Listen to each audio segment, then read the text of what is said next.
nos reúne hoy día y todo este tiempo son dos aspectos, uno negativo terrible, que es lento como país, como nación, como sociedad.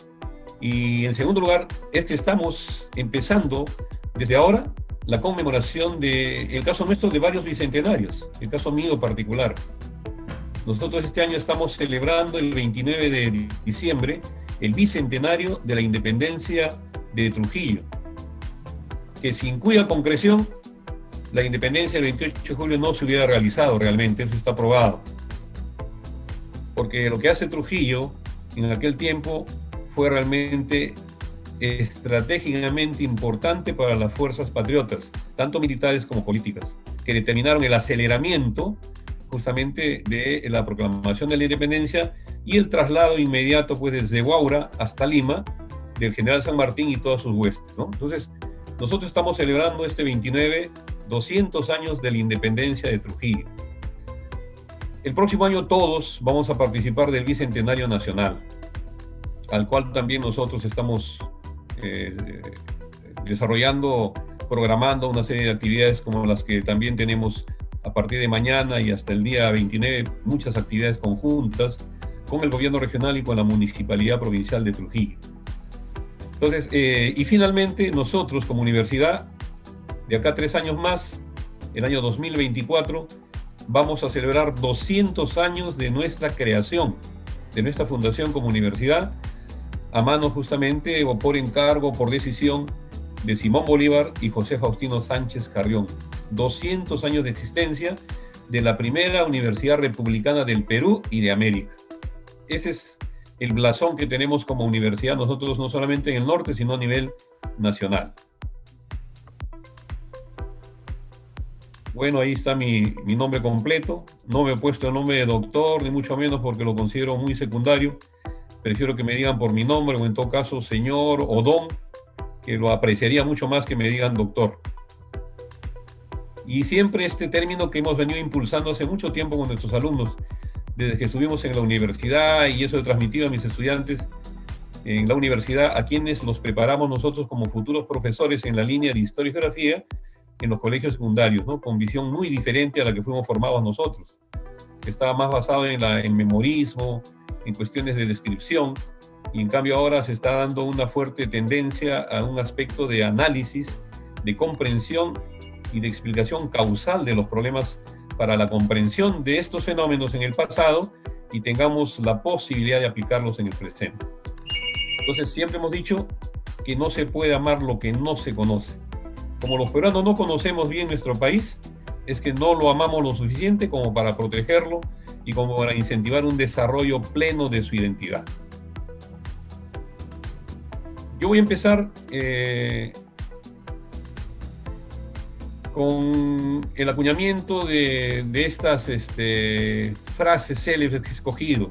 Ahí tenemos la primera cita del gran Cicerón, uno de los grandes intelectuales de los tiempos romanos, ¿no? Un filósofo, historiador y todo lo demás, que hablaba de que la historia es el resumen de la memoria y básicamente es maestra de la vida, anunciadora de lo porvenir. Y luego he recurrido a una reconocida cita frecuente que lo exponía y lo escribía también del gran Jorge Basadre, el autor de la Historia de la República del Perú. Él mencionaba un pueblo que no conoce y valora su historia, es un pueblo que está condenado a repetir los errores del pasado. Y un poco complementando la idea de él y asociándolo con el tema de identidad, esta es una frase mía en la que le he puesto que un pueblo que no valora su historia e identidad es un pueblo ciego, vacío, sin alma y sin futuro. Es un pueblo condenado al fracaso. Y recurrí a un periodista muy interesante que escribía en varios diarios de la República, Usler Pietri, que también escribió en el diario La Industria de Trujillo. Miren ustedes lo que dice, comprendamos a profundidad lo que nos dice con respecto a la historia y al poco interés que se le da desde las esferas de gobierno y en toda la sociedad. Dice, la ausencia de sentimiento nacional es una mutilación atroz de la propia individualidad. Si alguien algún país, algún poder, alguna potencia, ¿no? Si alguien quisiera destruir moralmente un país y privarlo de los resortes para su voluntad colectiva y para su lucha por el futuro, no tendría instrumento más eficaz que privarlo del conocimiento de su propio pasado. ¿Qué nos dice este periodista con esto? Efectivamente, todo país, todo poder que quiera destruir una nación, un país determinado, lo único que tiene que hacer es infiltrarse en este país y soterráneamente empezar a destruir, a socavar los aspectos relacionados a la identidad y a la historia. Un país, un pueblo que no conoce su historia, como yo lo decía, está condenado al fracaso, ¿no?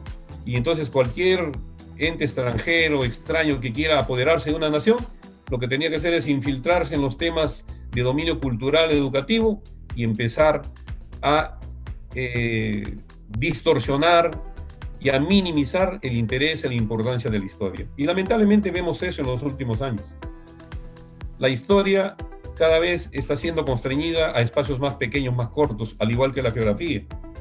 Y tanto la historia como la geografía son las dos ciencias fundamentales para la creación de la identidad. Muy bien. Antes de entrar a esto, yo quería que hagamos nosotros una especie de recuento de algunas cosas elementales que había yo resumido, ¿no? Miren, ¿qué características posee el Perú que a veces no conocemos y no entendemos porque no tenemos información? Miren, es uno de los países más grandes del mundo. Ocupa el 19 lugar entre 200 países del mundo. Tiene un extenso territorio, evidentemente, menos que otros, pero muchos más extenso que muchos países del mundo. Su territorio tiene una enorme biodiversidad geográfica, biogenética y cultural. Justamente, nosotros poseemos uno de los mares más ricos del mundo, debido a sus características. Las dos corrientes y otras más que existen por ahí, que determinan una riqueza de flora marítima muy interesante y, entre tanto, también una fauna ictiológica espectacular, muy variada. Forma parte de la cuenca fluvial más grande del mundo. El 25% de la masa acuática de los ríos es el Amazonas. Y ya hace tiempo, hace más de 25 años, hemos consolidado el récord completo del río Amazonas. No solamente el río más grande, más caudaloso, sino también el río más largo del mundo, superando al río Nilo, que antes estaba concebido como el más largo del mundo. O sea, el rey de los reyes de los ríos es el río Amazonas. Y el río Amazonas tiene el privilegio de nacer en nuestro territorio, tanto por la vertiente del río Vilcanota-Urubamba, cuanto por el río Apurímac. Posee casi todos los climas del mundo. Climas de desierto, climas glaciares, climas tropicales, climas ecuatoriales, y todos los climas templados y todo. Tiene 84 de los 103 ecosistemas clasificados en el mundo. Miren ustedes, estamos entre los 5 países de mayor biodiversidad en ecosistemas en el mundo. Su mar, su cordillera y su selva son su esencia y su riqueza, su característica principal. Ostenta uno de los mayores mestizajes del planeta. Y finalmente es cuna de la fabulosa cultura andina. Yo no digo la cultura del Tahuantinsuyo, ni digo el imperio de los incas, ni mucho menos, digo la cultura andina, porque ese es el término propio que tenemos que empezar a utilizar, ¿no? La cultura andina es un proceso de creación de nuestros pobladores que culminan, sí, en el Tahuantinsuyo, porque los incas casi nada o muy poco crearon realmente. Los incas, cuando asumieron el control del territorio andino, ya muchas de las cosas que ellos luego lo difundieron ya lo habían conocido por aportes y creación de las culturas anteriores, los moche, chimú, los nazcas, paracas, tiahuanaco, en fin. Bien. Para recrear un poco la hermosa silueta de nuestro territorio, nuestro Perú. Ahí lo tenemos marcado en colores, ¿no? La franja izquierda muy delgadita, la costa. La sierra marcada de un color oscuro, marrón oscuro. Las partes un poco celestonas obedecen a los nevados, las partes altas, las masas de agua de las alturas del sistema, digamos, cordillerano. Finalmente la selva alta o rupa-rupa, que está acá, de un color verde más clarito, y la selva amazónica o selva baja o región de Omagua. Y para conocimiento de todos ustedes, a veces no lo precisamos, el territorio nacional tiene más del 65% de territorio de selva, más que sierra y más que costa. Acá tenemos un corte transversal para ver que esa hermosura de plano que hemos visto no es tan bonito cuando lo vemos en un corte transversal. Miren ustedes, nuestro territorio no es un territorio tan fácil, es un territorio realmente muy difícil, muy agreste, muy difícil de haber habitado y haber convivido en ese territorio desde los tiempos pretéritos de la creación de la cultura peruana. Y esto es en base a las 8 regiones naturales planteadas por el extraordinario sabio y geógrafo Javier Pulgar Vidal, desde la costa, Ochala, la Yunga, la zona Yunga, la Quechua, la región Suni, la región de la Puna y la Janco Cordillera, para luego descender por la vertiente oriental en la selva alta y finalmente la selva baja o región de Omagua. Ese es el perfil de nuestro territorio. Como verán, no es un territorio de geografía fácil. No son las planicies de Europa ni las planicies de Norteamérica. Es otra cosa mucho más distinta, más diferente, que al mismo tiempo de ser difícil, también nos ha dado grandes ventajas para el desarrollo económico que aún no lo sabemos aprovechar al máximo. Justamente en este territorio difícil, los antiguos peruanos, la cultura andina, frente al desafío terrible de los Andes, triunfó exitosamente. Cada espacio de costa, sierra y la ceja de selva, no la selva completa, fue escrupulosamente trabajado y ocupado por los habitantes de la cultura andina. El desierto de la costa fue manejado a través de tierras de cultivo ampliadas. Su ingeniería hidráulica fue realmente impresionante. Canales, reservorios, derivación, drenajes de todo tipo son su testimonio. Utilizando las aguas subterráneas, dando origen a los huachaques y jaguayes para permitir inclusive la ampliación de las áreas de cultivo en esta zona. Yo les quiero informar lo siguiente, queridos amigos. Los datos recientes determinan que en la época del Tahuantinsuyo, las tierras cultivadas de todo el Perú y específicamente de la costa eran mucho más áreas de cultivo que las que actualmente tenemos con toda nuestra tecnología, con tractores, con cemento, con fierro, con dinamita, con lo que ustedes quieran. No hemos superado, ni igualado, ni nos hemos acercado siquiera a las áreas de extensión de cultivo que lograron dominar estos brillantes agricultores del Perú. Aquí tienen, por ejemplo, una foto de los huachaques, donde se cultiva la totora, el carricillo, y estas dos fotos de abajo son fotos tomadas por mí hace muchos años cuando yo presenté un trabajo de investigación, justamente de la grandeza de los moche en su trabajo hidráulico, que me sirvió para presentar un trabajo de tesis justamente para obtener un grado, un ascenso, un nombramiento. Esto de acá que ven es en Ascope. Esta agua es la laguna de San Bartolo. Y no es sino una represa hecha por los moche, continuada por los chimú y con los incas también. Miren ustedes, esta acequia fue hecha por ellos y esa acequia está acá, en esta parte acá, si ven con la flechita. Es decir, cuando venían las avenidas de agua en los tiempos de creciente de los ríos, producto de las lluvias de la sierra, se rebalsaba esta laguna y podía, pues,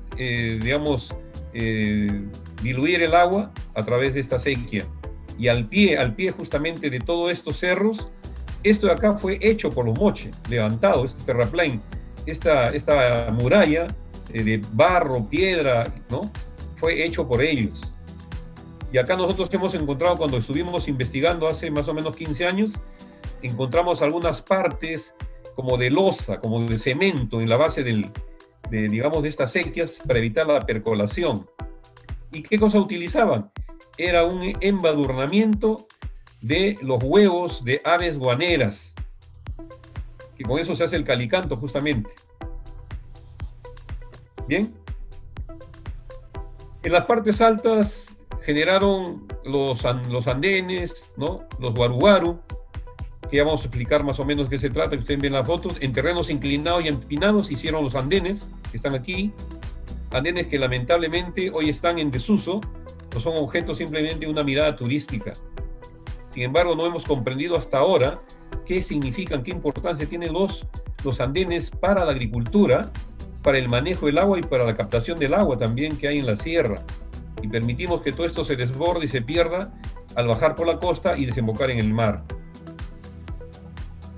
La Amazonía fue colonizada muy parcialmente, la selva alta. Solamente he puesto estas dos vistas, y hay muchas más que he tenido, para comprender lo siguiente, que tengo un resumen expuesto por, digamos,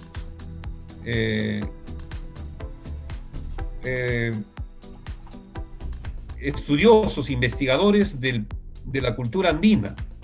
Acá tenemos a Liu Watanabe, que él nos informa lo siguiente, miren ustedes, que puede varios estudios, varios trabajos, él sostiene y sustenta lo siguiente, dice: habitantes costeños del norte derrotaron la adversidad del territorio, la adversidad dada por la sequedad, por la aridez, por la falta de lluvias, alentando entre sus moradores un sistema psicológico, moral y social que facilitaría la cooperación y solidaridad entre las comunidades andinas, especialmente en periodos de crisis. Miren, esto los peruanos de hoy lo hemos perdido. Aquí presento a uno de los más extraordinarios e intensos investigadores, arqueólogo, antropólogo norteamericano, que estuvo en el Perú en espacio de 15 años, investigando en Nazca, en Cusco y toda la costa norte. Me refiero a Michael Mosley, que tiene un libro que es inalcanzable para nosotros, The Incas and Their Ancestors, The Archaeology of Peru. O sea, este es un libro que no baja de $1,200, $1,300. Es inalcanzable para nosotros, obviamente, pero hemos podido acceder a alguna de ellas. Y miren qué es lo que dice después de sus estudios, que también los hizo en Europa, por si acaso, en Mesopotamia estuvo este arqueólogo. Él dice lo siguiente: sostiene que el hombre peruano ha dado respuesta al desafío de su territorio, con las mayores expresiones de desarrollo tecnológico alcanzado por el poblador del antiguo Perú. Escuchen, en niveles superiores a las logradas por el hombre en Asia, Europa y Centroamérica. Es decir, no ha habido habitante, no ha habido pueblo más exitoso en manejo de su territorio, difícil o no, que los habitantes de la cultura andina. ¿Por qué? Porque ellos supieron manejar tres aspectos fundamentales: la reciprocidad como una relación humana entre todos, donde el tema de la ayuda mutua estaba por encima de todo, ¿no? El hoy por ti, mañana por mí. Lo otro, el manejo de los pisos altitudinales, de tal manera que ellos fueron descubriendo en cada piso determinado tipo de cultivos y empezaron a trabajar. Por eso es que nuestra cultura ha dado la mayor cantidad de productos agrícolas al mundo. Y les quiero recordar que de los 4 cultivos o productos agrícolas que más se consumen en el mundo, que son el trigo, el arroz, la papa y el maíz, de estos 4, 2 son nuestros, son del territorio peruano, hecho por nuestros ancestros. Entonces no es ninguna exageración lo que ha dicho muy objetivamente Michael Mosley, ¿no? Dice: las mayores expresiones de desarrollo tecnológico alcanzado por el poblador del antiguo Perú, en niveles superiores a las logradas por el hombre en Asia, Europa y Centroamérica. O sea, se refiere a la India, a China, se refiere a Grecia, a Roma, ¿no? A Egipto, se refiere a todos. Y aún sobre Centroamérica, los mayas y aztecas. Y finalmente, para que ustedes entiendan lo que es el territorio nuestro, hasta ahora, Luis Guillermo Lumbreras, otro destacado historiador, que tuve yo la suerte de ser su estudiante, su alumno. Él dice en uno de sus libros, Orígenes de la Civilización, dice: desde siempre nuestro territorio configuró una zona complicada y sumamente difícil. Por ello, gracias a tal desafío, tuvimos que generar creatividad, ingenio, inteligencia. Aquí se es creativo o se muere, se es creativo o no se avanza. He escogido solamente estos tres de muchas otras consolidados de expresiones, producto de investigaciones de numerosos antropólogos, arqueólogos, historiadores que tenemos, pero escogí estos tres que creo que es suficiente para todos nosotros para comprender realmente la verdadera dimensión que tiene el valor de nuestra cultura madre, nuestra cultura andina.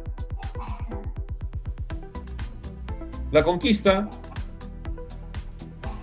cuando viene, significa una ruptura traumática de esa maravillosa organización social, económica y cultural que tenía el imperio de los incas, que tenía el Tahuantinsuyo, lamentablemente.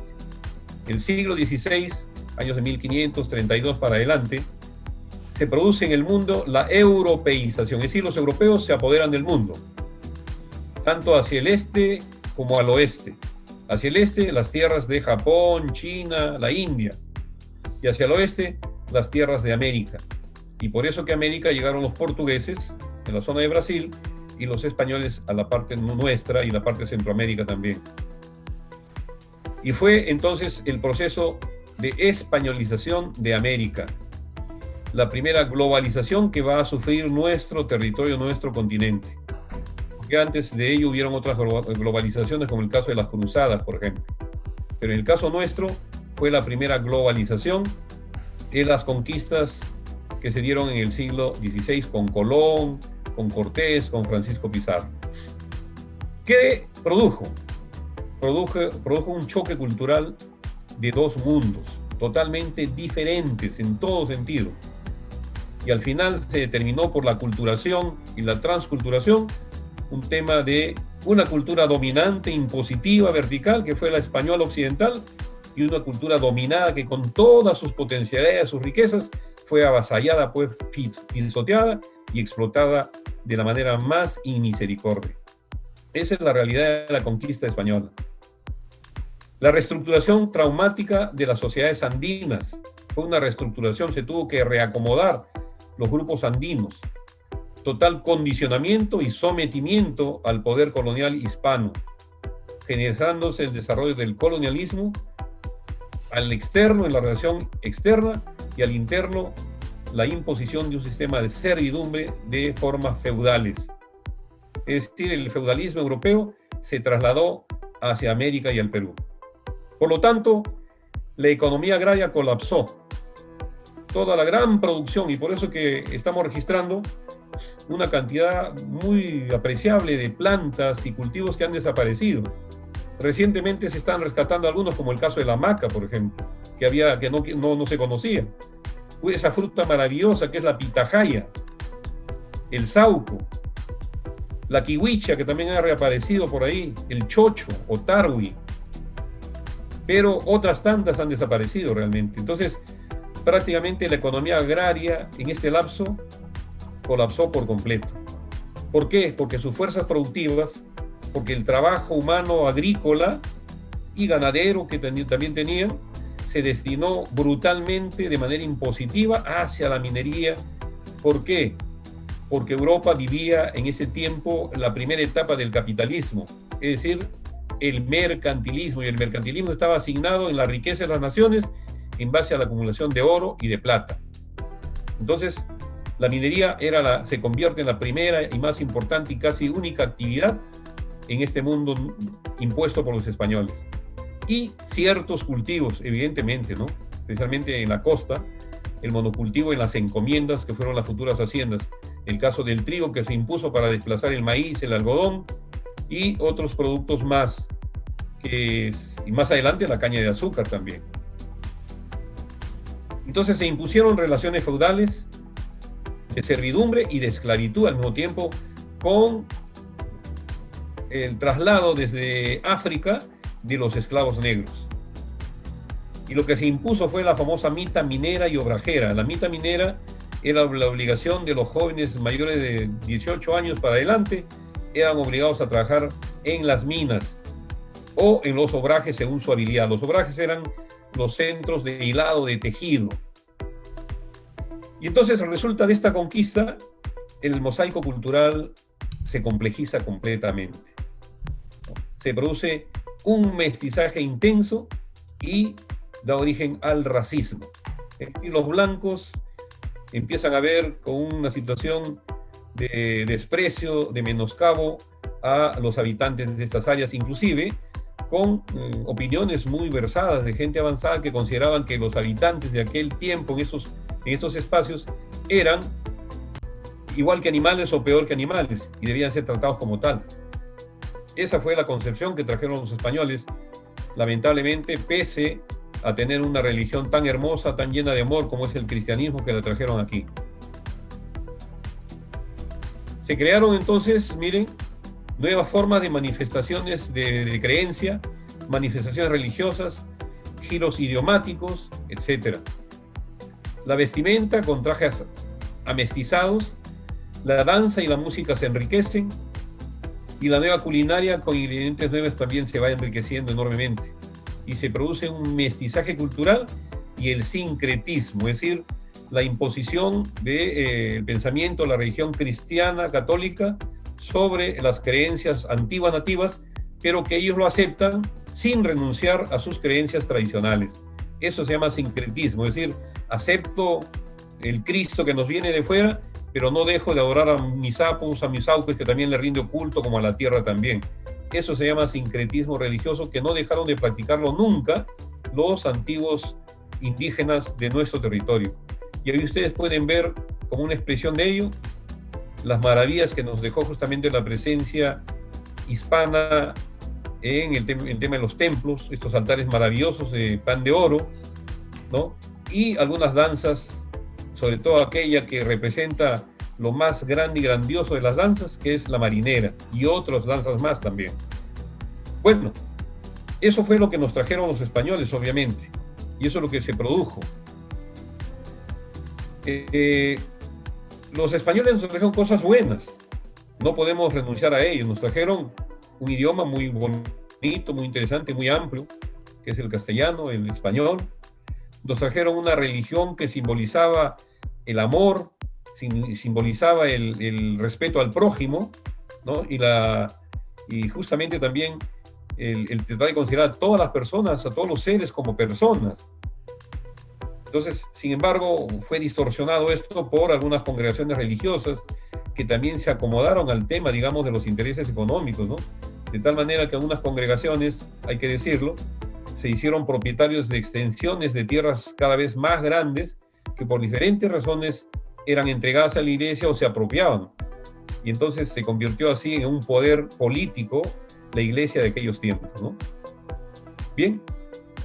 Entonces, esto es lo que se produce con la presencia. Entonces ya tenemos ahí dos elementos de composición cultural de nuestra identidad. La primera, nuestra cultura madre, representada por la cultura andina. Y la cultura paterna, para otros puede ser de repente la del padrastro, qué sé yo, pero de todas maneras produce una suerte de integración, intercambio cultural. Y algunas cosas se ven enriqueciendo dentro de un mestizaje cultural muy interesante que va a enriquecer nuestras danzas, nuestra música, nuestra culinaria. Por ejemplo, nadie puede decir que la música es autóctona, no es autóctona. ¿Por qué? Porque los incas, los antiguos peruanos, los prehispánicos, solamente conocieron vientos de percusión, o músicas o instrumentos de percusión e instrumentos de aire, de viento. Ya los españoles traen la guitarra, traen el violín, ¿no? Y todo eso va enriqueciendo justamente los grupos musicales en el Perú y nos van a dar lo que tenemos ahora. Entonces no podemos tampoco renunciar al tema de la presencia de los españoles, que bien que mal, con algunas buenas cosas y otras cosas malas, sin embargo, es parte de nuestro patrimonio cultural. No podemos ni satanizar ni uno ni otro, pero sí evaluar los aspectos negativos que nos han dejado para tratar de superarlos, que a continuación los vamos a ver.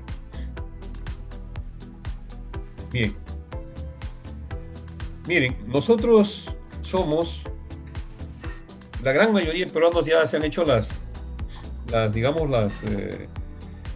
los recuentos, ¿no? Las estadísticas, La gran mayoría de peruanos pertenecemos al sector de los mestizos.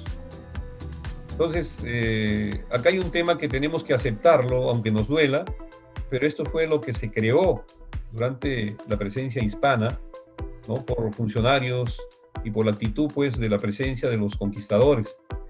Hay que marcar una diferencia entre lo que pasó en Norteamérica con América del Sur. En Norteamérica no fue una conquista, en Norteamérica fue una colonización de grupos de familia enteras, de gente muy preparada en la religión, en las cuestiones intelectuales, que no soportaron las persecuciones ni políticas ni religiosas y abandonaron Inglaterra y se vinieron a la costa este de Estados Unidos a poblarla. Y así nacieron las 13 colonias de Norteamérica. Y así nacen los Estados Unidos de Norteamérica. Pero fueron colonos que establecieron acá sus tierras y trasladaron toda su cultura. En cambio, quienes vinieron aquí a nuestro continente, a nuestro territorio, no fueron colonos, fueron aventureros, fueron conquistadores ambiciosos. No vinieron mujeres, vinieron puros varones, ¿no? Y entonces hay que recordar que inclusive se sabe que Pizarro pues, vivía dedicado a ser un pastor de cerdos. Él sabía muy poco de escribir, y peor aún el caso de Almagro. Ustedes saben también que gran parte de la tripulación de los barcos que trajo Colón tuvieron que llenarlos con presos que decían, bueno, o te pudres en la cárcel o quieres esta aventura que te puede ser tu libertad, y muchos presos se metieron a ser parte de la tripulación. Entonces, más o menos, ese tipo de personas llegaron al Perú y América, ¿no? Obviamente mezclados también con gente importante, con algunos cronistas muy valiosos que nos han dado testimonio de todo lo ocurrido. Pero miren lo que ocurre, perdón, esta es la segunda, acá, los traumas del mestizaje.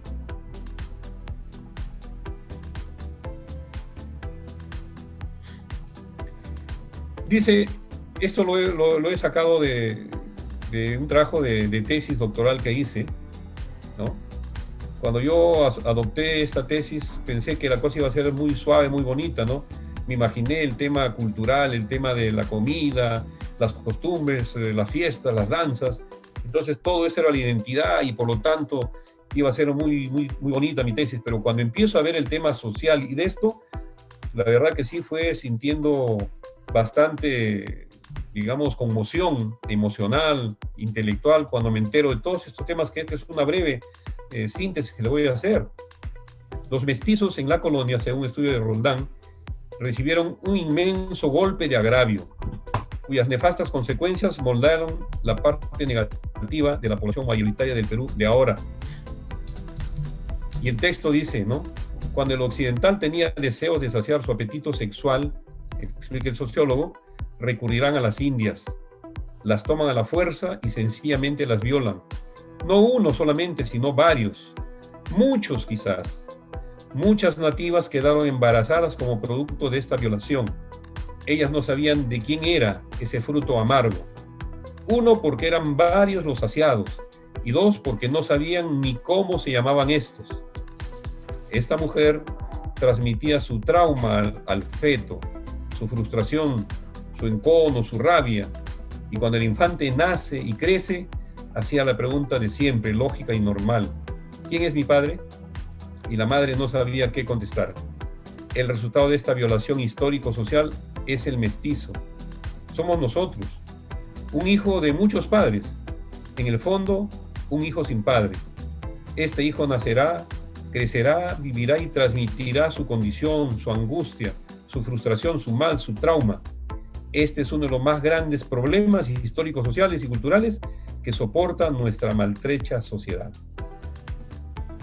Es algo fuerte, disculpen ustedes, pero la investigación y la ciencia tienen que mostrar la verdad de los hechos. Y ustedes saben hoy en día que por los estudios médicos de la neonatología, saben perfectamente que el ser humano siente todo ya desde el feto, desde cuando es el feto, ¿no? La vida uterina es una vida en que el ser que está por nacer se alimenta no solamente de las proteínas que absorbe o consume la madre, sino también transmite las sensaciones neuronales de su bienestar, su alegría o su infelicidad, su malestar y su odio y su rencor, ¿no? Entonces todo eso impacta también en la formación neuronal de los seres humanos. Eso lo sabemos ahora. Pues bien, vamos a seguir entonces. Pablo Macera, lo voy a mencionar. Sabemos que él tuvo una aventura política muy desastrosa, que terminó muy mal, ¿no? Se sumó al fujimorismo y fue el candidato a la vicepresidencia con el señor Fujimori. Pero como historiador es muy valioso, es un interesante investigador. Él señala que se ha producido históricamente, dice, un agravio colectivo, y como no hay rectificación, no se hizo durante la colonia ni tampoco durante la República, el agravio continúa en el tiempo y lo mantiene resentido. Y en función de ese resentimiento construimos nuestra acción histórica. Este es el caso del Perú como colectividad social. El Perú es un país resentido. Las clases populares son clases sociales resentidas. Es así que en el plano de la conciencia histórica se forman estas dos visiones contrapuestas. Una que justificará el abuso del vencedor y otra que la reprobará condenando hasta hoy la herencia colonial. Por eso es que el indio, ¿no?, y el mestizo crearon sus mecanismos de defensa durante la colonia, durante el virreinato. Y justamente surge el indio faltriquero y el mestizo ladino. Son dos que ustedes pueden estudiarlo en los libros, en las crónicas. ¿Qué cosa era el indio faltriquero? Era el indio que, sabiendo que a los corregidores, a los funcionarios españoles eran amantes del dinero, del oro y la plata, ellos negociaban por lo bajo con estos funcionarios españoles a fin de evitar que él o su hijo vayan a las minas, a la mita minera. Y entonces les pagaban o en dinero o con oro, con plata, para que normalmente es faltrique, o sea, es la falsedad, el engaño. Y ahí nace la coima. Y el mestizo ladino es un personaje sin escrúpulos. Miren, todos tenemos conocimiento del que el primer mestizo notable que hemos tenido fue el Inca Garcilaso de la Vega. Pero quien estudia su vida, vamos a ver que él, al comienzo, siempre estuvo desdeñando su origen materno, se avergonzaba de su origen materno y se pegó mucho al origen paterno, al apellido de su padre, que también se llamaba igual que él, Garcilaso de la Vega.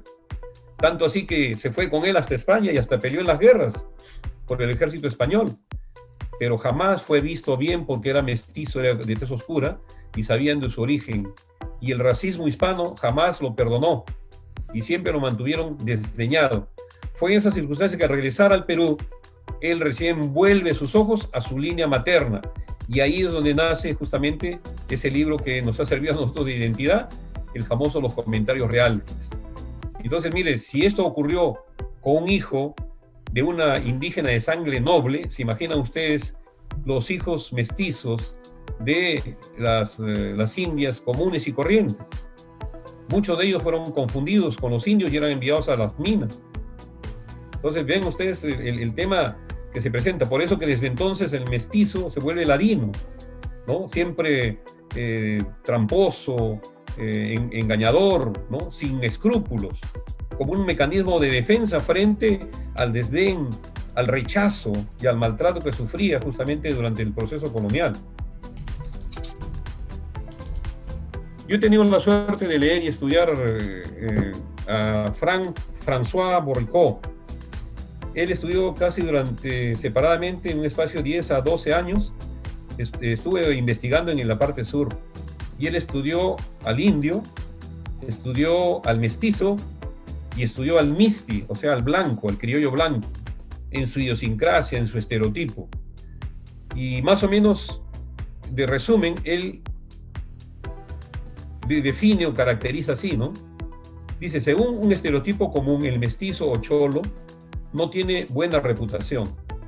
Resume las debilidades y los vicios de las dos culturas, la cultura andina y la cultura occidental hispana, al mismo tiempo que está privado de las virtudes de una y de otra. El mestizo es descrito con los rasgos más sombríos, calificado como traidor, ansioso, inestable, ambicioso. Así lo reitera Luis Eduardo Valcárcel en su obra Tempestad en los Andes. al decir que el mestizaje de las culturas no produce sino malformaciones, y figurativamente dice que multiculturalidad es la antítesis entre la costa y el interior. François Borricot, con sus investigaciones, nos ofrece valiosos datos de la realidad andina del sur del Perú que anunciarían los estudios del peculiar fenómeno de la cholificación, que sirvieron de base a posteriores investigadores como Aníbal Quijano, ¿no?, Matos Mar y otros más, a partir del estudio minucioso del comportamiento psicológico-social de mistis, de indígenas y mestizos. Y eso tenemos que evaluarlo de todas maneras porque es la composición que tenemos en el país. Hasta el momento entonces tenemos ya nosotros la cultura andina, la cultura occidental hispana, y tenemos la presencia ya de un nuevo elemento que son los mestizos. Ángel. Sí. Angelito, hay una... No se escucha. Alguien tiene su micro abierto, por favor que lo cierre. Que cierre el micro, alguien que lo tiene abierto. Miguel.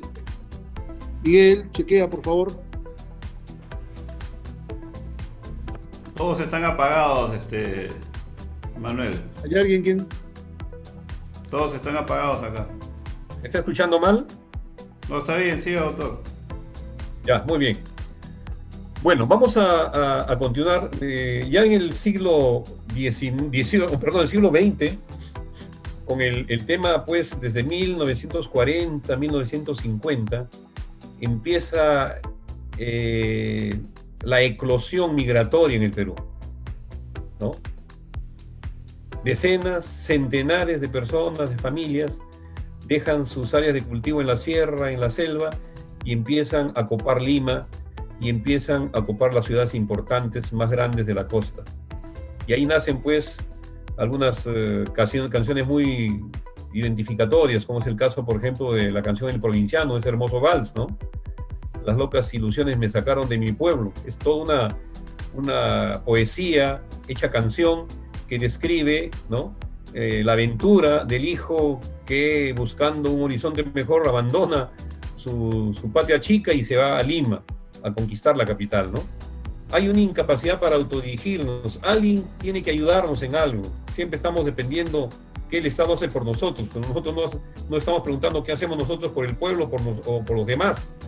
Siempre estamos esperando que alguien nos ayude, y por eso que estiramos la mano y el Estado, los gobiernos dan lo que tienen que dar. Yo, por ejemplo, no coincido, no comparto mucho con el tema de las políticas sociales de estar regalando cosas a la gente. Eso es muy peligroso. Yo sí participo del pensamiento aquel, ¿no?, de que hay que enseñarle a las personas a pescar. Hay que enseñarles a hacer las cosas algo productivo, y en eso tendrán su remuneración. Pero estar regalando cosas, eso no me parece, eso es mendicidad. Incapacidad para autodirigirnos. Alguien tiene que ayudarnos en algo. Frecuente desaliento ante desafíos. Tenemos siempre la psicología del derrotado. Siempre estamos diciendo, poniendo los peros, pero y de repente esto, y si no sale bien, y si me va esto, estamos con eso. No tenemos ese espíritu de lucha, ¿no?, de cruzar el río. La tendencia al no reclamo para evitar los problemas. No tenemos problemas, pero si hay abusos, el asunto no es que hay que pelear, ni mucho menos, hay que saber reclamar, ¿no? Hay que tener los procesos de reclamo, pero si hay cuestiones de denunciarlos, no hay que quedarnos callados. Somos muy contemplativos a eso nosotros, ¿no? Y acá hay un tema también preocupante en el tema cultural, la alienación. Imitamos patrones culturales ajenos, y en nosotros ha impregnado estadounidense. O sea, las personas, las familias que tienen que tener mucho dinero, mucha comodidad, mucho confort, un carro, 2 carros. O sea, que el éxito de las personas es tener bienes materiales. Eso es una tendencia que está en nuestro país, en nuestra sociedad. El sueño estadounidense, por eso que impregna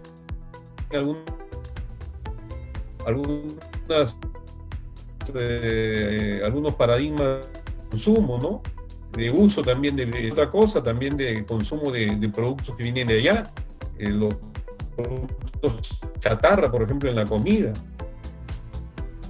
de tal manera que los costeños copian de los extranjeros y los convivencia con el desaseo, con la basura, la informalidad, y eso genera un estado de conflictividad latente en nuestra sociedad.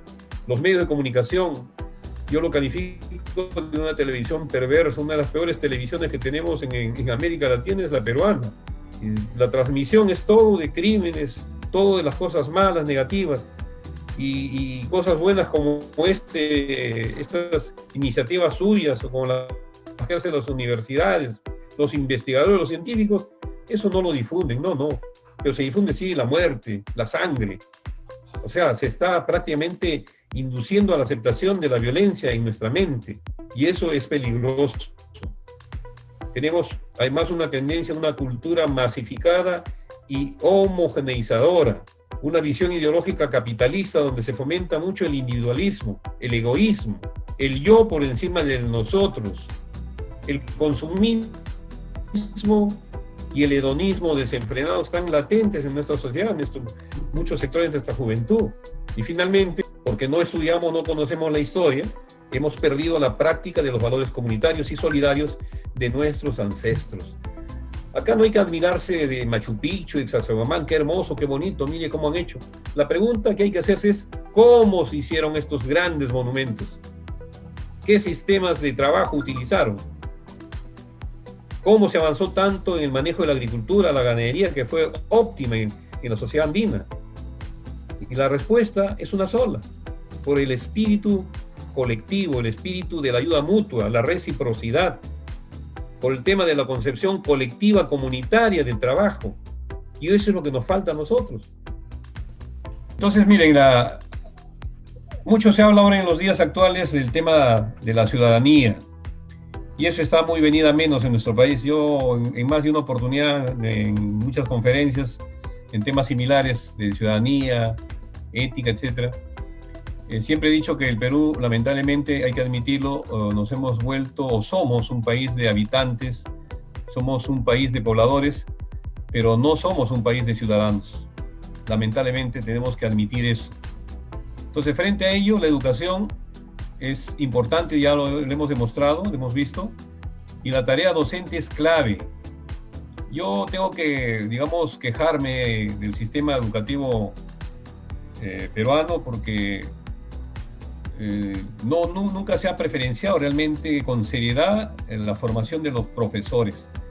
Para mí los profesores deben ser formados con rigor académico de tal manera que deben ser preparados en las universidades. El magisterio debe tener el nivel universitario, donde se analice, se estudie la ciencia, la historia, todo el saber, y se trabaja mucho en dos aspectos que ahora felizmente ya se está trabajando en las universidades. La mía lo está haciendo. Es en el tema de la investigación y el tema de la responsabilidad social universitaria.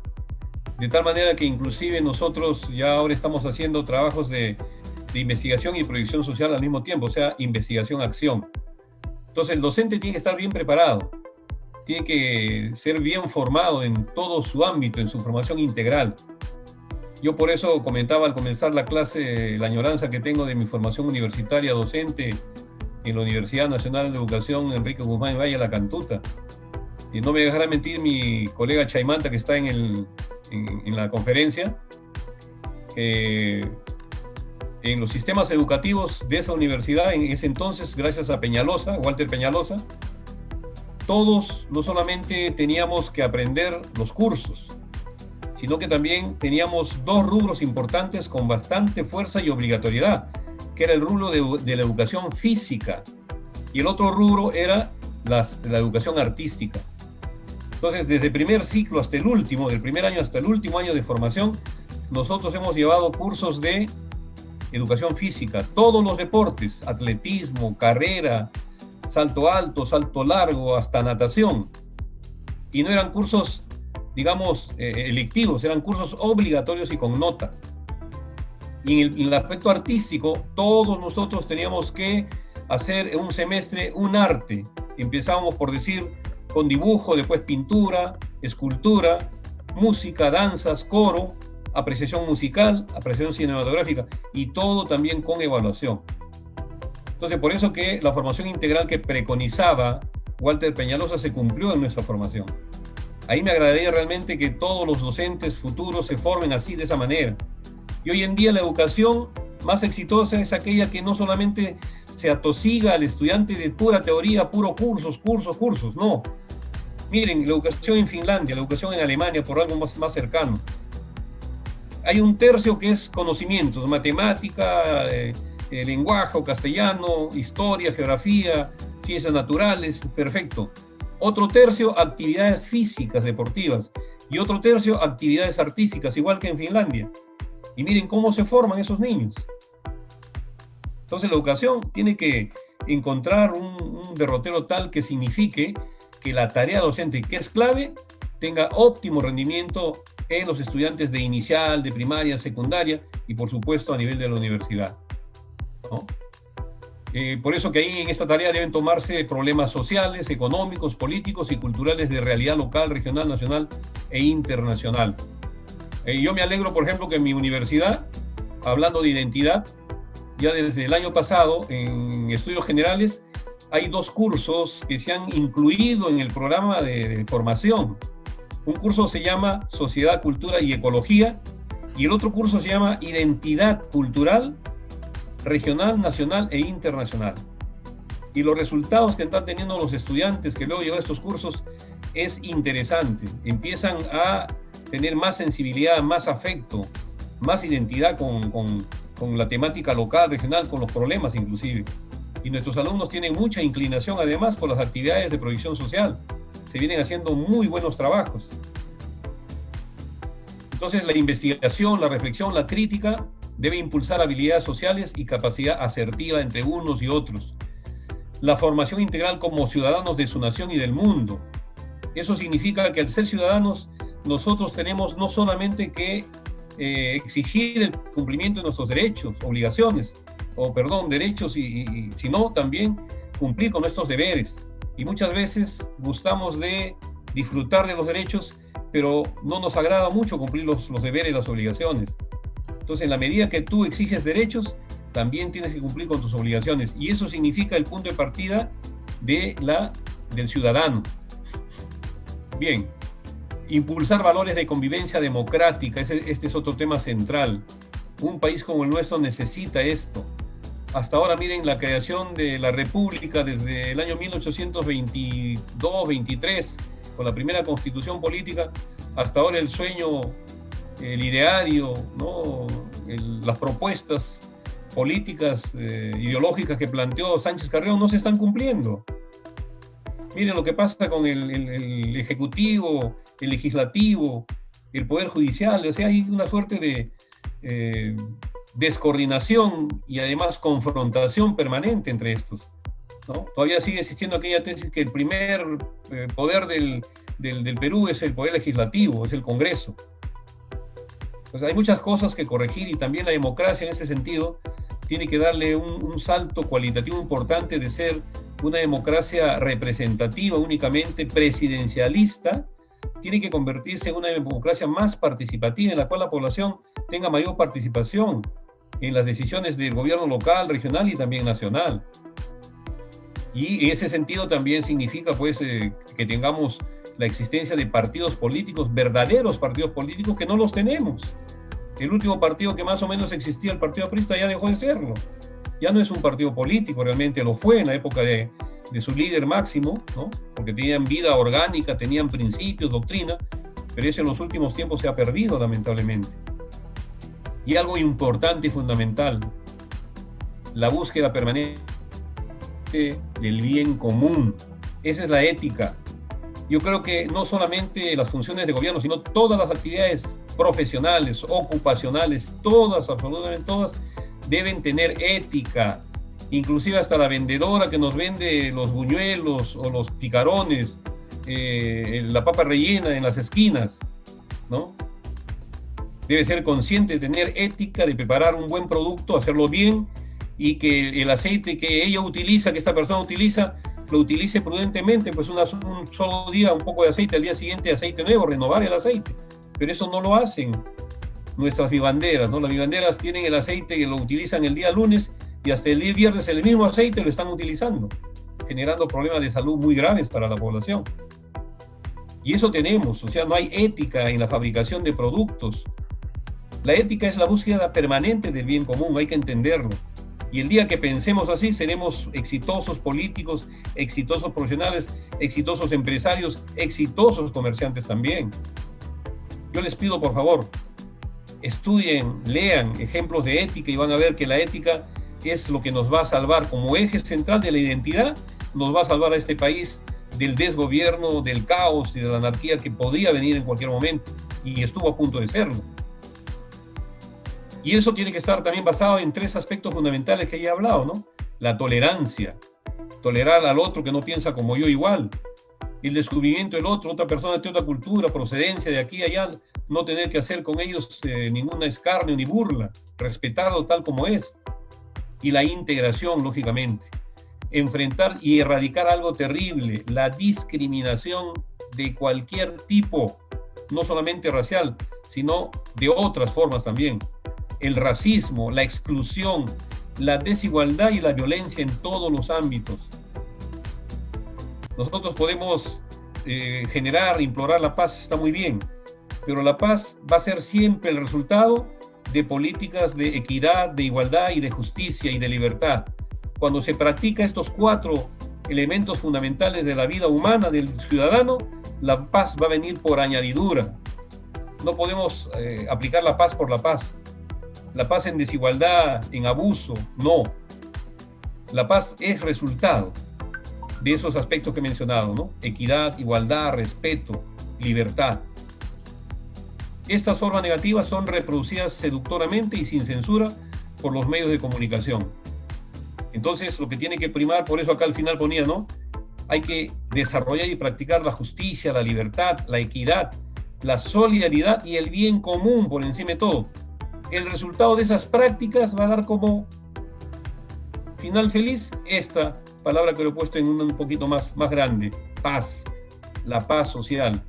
Yo quiero acá evocar y recordar al gran Jorge Basadre. Miren, en 1948, 1950, en conferencias y en escritos, él decía, preocupado, 2 son los grandes problemas de nuestro país para el futuro.